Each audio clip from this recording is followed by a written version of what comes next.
Guys, magmamarinate muna tayo kasi mag-aadobo tayo ng chicken. Lalagyan na natin siya ng soy sauce. And then, ang ating vinegar. And then, lalagyan natin siya ng paminta.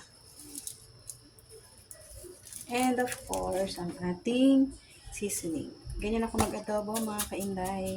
Kanya-kanya naman tayo ng pamamaraan ng pag-aadobo. So, ang pag-aadobo ko ay ganyan.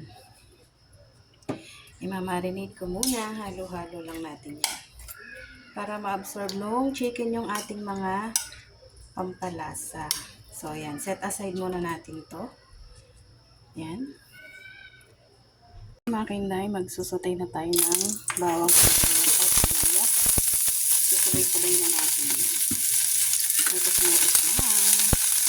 Basta natin yung ating aroma ng ating mga luya, sibuyas at bawang. Ilalagay ko na yung ating minari.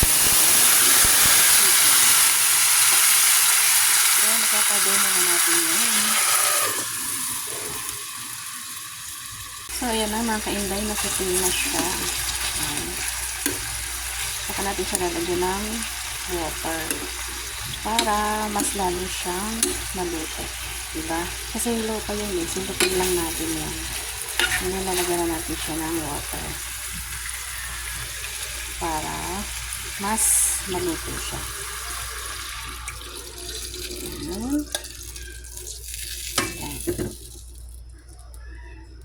Ayan mga kainday. So ayan.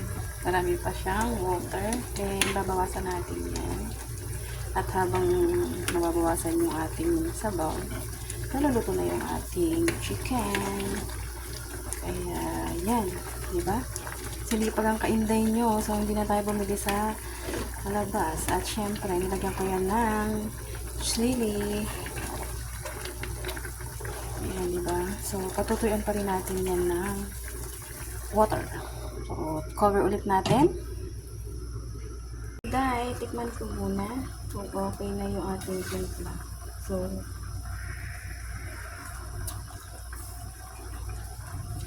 yan. Okay na yung lasa. Okay na yung timpla, tsaka yung ating nilagay na sili. Diba?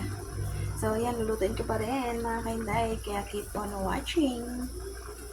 So, yun na yung ating adobo. Nakuha na natin yung ating sticky ng sauce. Yan.